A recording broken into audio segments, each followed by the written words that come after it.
Assalamualaikum warahmatullahi wabarakatuh. Perkenalkan, nama saya Ahmad Gusali. Saya akan menjelaskan sebuah materi pengenalan algoritma dan flowchart pada kelas 7 pada mata pelajaran informatika.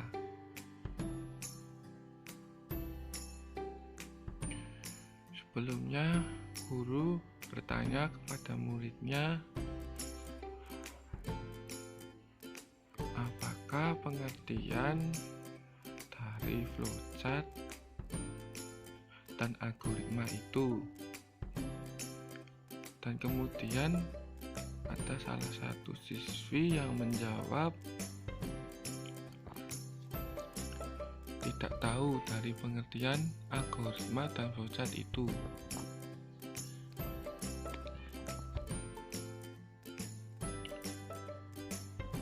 Selanjutnya, guru menjelaskan sebuah dari pengertian algoritma dan flowchart itu.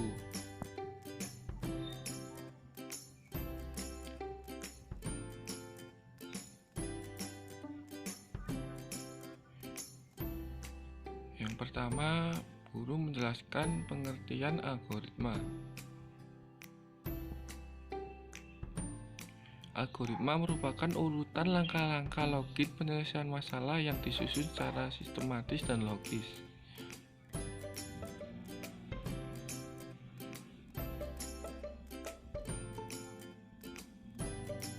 Yang ke B, karakteristik algoritma. Yang pertama, tertata dengan baik. Yang kedua, jelas. Yang ketiga, dapat dihitung secara efektif.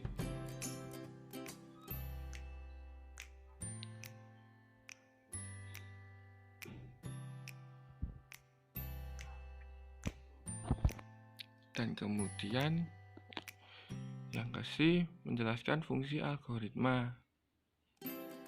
Fungsi algoritma mempunyai banyak fungsi. Yang pertama, membantu menyederhanakan suatu program yang rumit dan besar. Yang kedua, memudahkan dalam membuat sebuah program untuk masalah. Yang ketiga, mampu menyelesaikan suatu masalah yang dengan baik.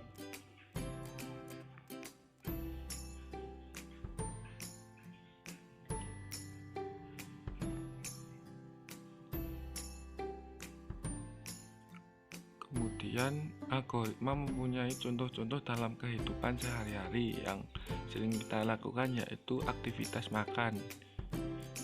Yang pertama, cuci tangan. Yang kedua, ambil alat makan. Yang ketiga, ambil nasi dan taruh di atas piring sampai selesai dengan cuci piring.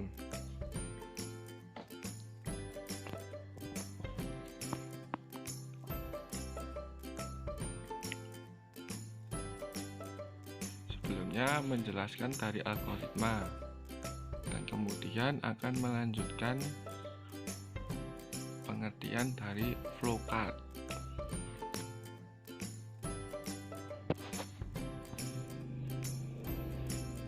Yang pertama, pengertian flowchart atau bagan alir. Flowchart atau bagan alir adalah bagan yang menunjukkan alir di dalam program atau prosedur sistem secara logika.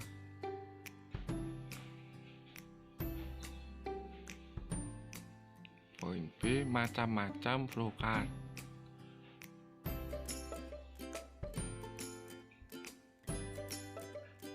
Di dalam flowchart mempunyai dua macam, yaitu yang pertama, sistem flowchart.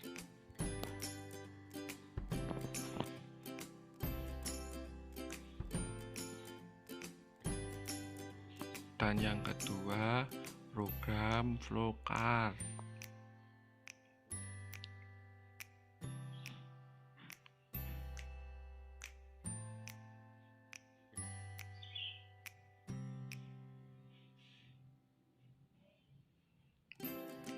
Dan selanjutnya akan menjelaskan simbol-simbol flowchart. Flowcard mempunyai ada beberapa simbol yang terdiri dari 3 bagian, yaitu yang pertama flow direction symbol atau juga disebut simbol penghubung alur.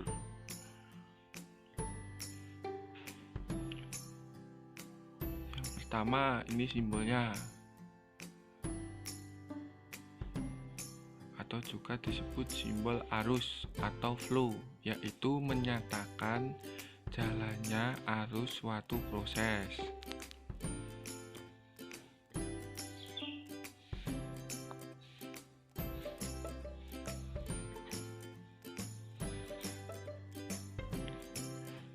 Atau juga disebut simbol communication link, yaitu menyatakan transmisi data dari satu lokasi ke lokasi lain.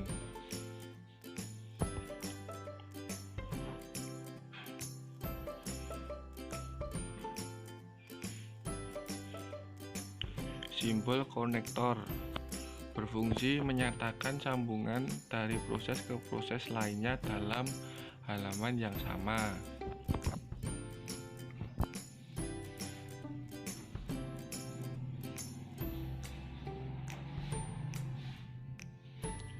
Simbol offline konektor menyatakan sambungan dari proses ke proses lainnya dalam halaman yang berbeda.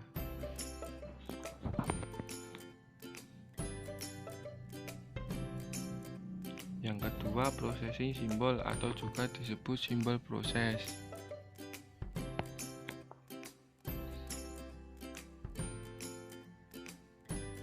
Simbol proses yaitu menyatakan suatu tindakan atau proses yang dilakukan oleh komputer.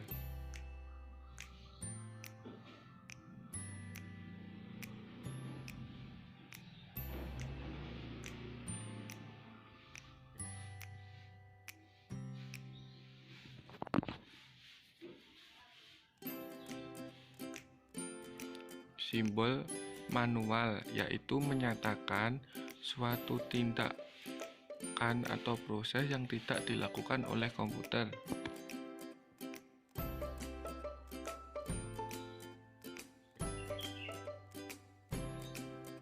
Simbol decision yaitu menunjukkan suatu kondisi tertentu yang akan menghasilkan dua kemungkinan, ya atau tidak.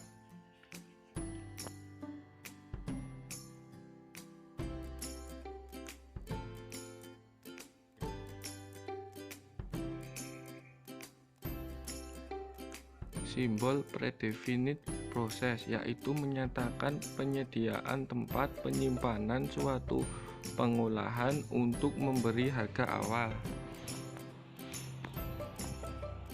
Selanjutnya,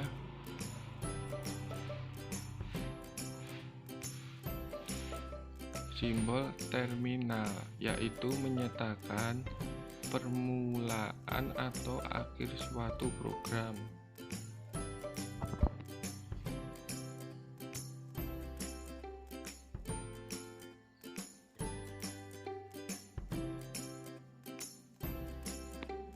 Simbol keying operation menyatakan segala jenis operasi yang diproses dengan menggunakan suatu mesin yang mempunyai keyboard.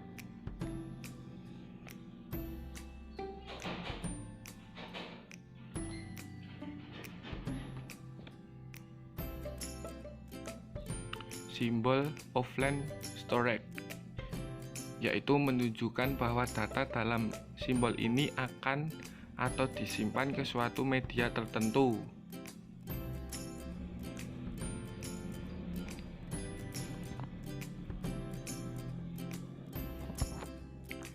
Simbol manual input memasukkan data secara manual dengan menggunakan inline keyboard.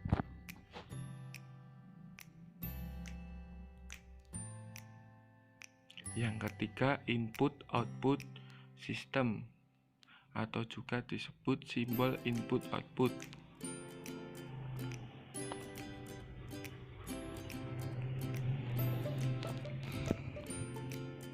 Simbol input atau output menyatakan proses input atau output tanpa tergantung jenis peralatannya.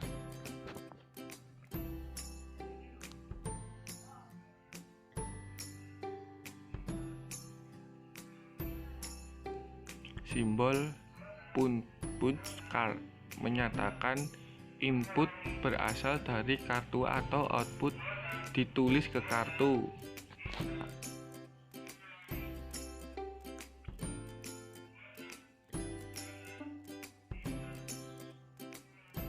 Simbol magnetic tape menyatakan input berasal dari pita magnetis atau output disimpan ke pita magnetis.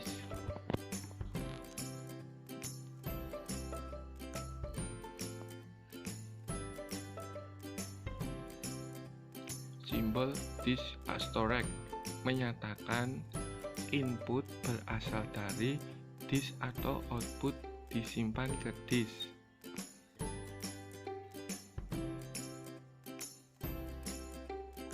Selanjutnya, simbol dokumen mencetak keluaran dalam bentuk dokumen. Gini lambangnya.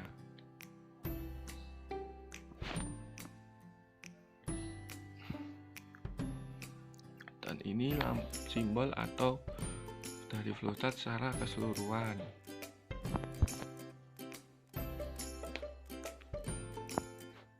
Selanjutnya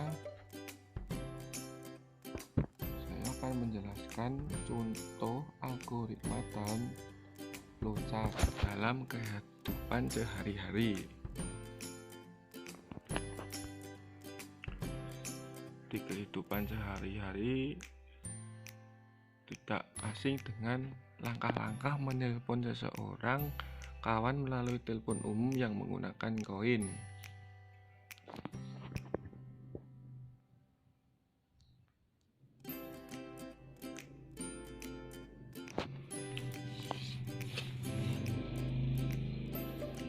Begini langkah-langkah algoritmanya.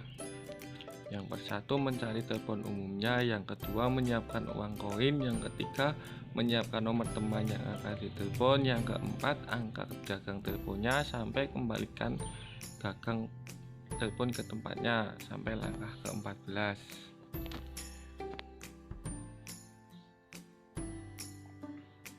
Begini gambar atau simbol flowcardnya. Ada beberapa langkah dan simbol.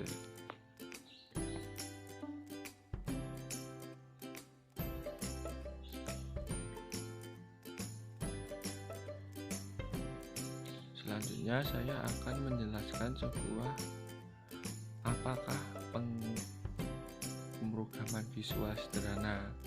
Sebelumnya memasuk itu, pemrograman adalah proses untuk menerjemahkan logika berpikir menjadi langkah-langkah atau proses yang dapat dijalankan oleh komputer. Sehingga pemrograman visual adalah pemrograman yang menggunakan metode atau cara pembuatan program di mana programmer membuat koneksi antara objek-objek dengan membuat gambar dengan berinteraksi dengan diagram alur. Aplikasi pemrograman visual sederhana yang saat ini sedang digemari oleh anak-anak pada kelas 7 SMP yaitu aplikasi Struct. Aplikasi ini mengajarkan untuk membuat bahasa pemrograman yang telah disediakan. Pihaknya memasukkan ke dalam area kerja untuk membuat animasi spread. Kalau ingin mengetahui referensi dari Struct bisa dibaca di buku atau bisa mencari referensi dari internet. Dan yang terakhir saya akan memberikan soal latihan. Yang pertama soalnya apa pengertian dari algoritma. Yang kedua sebutkan contoh algoritma dalam kehidupan sehari-hari. Yang ketiga apa pengertian dari flowchart.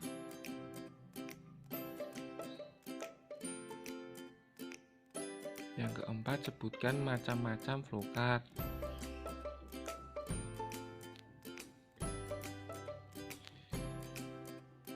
pertama, apa pengertian dari pemrograman visual dan contohnya? Jangan lupa ya dikerjain. Sebelumnya minta maaf ada tutur kata yang salah, mohon dimaafkan. Terima kasih. Wassalamualaikum warahmatullahi wabarakatuh. Selamat mendengarkan dan mengerjakan.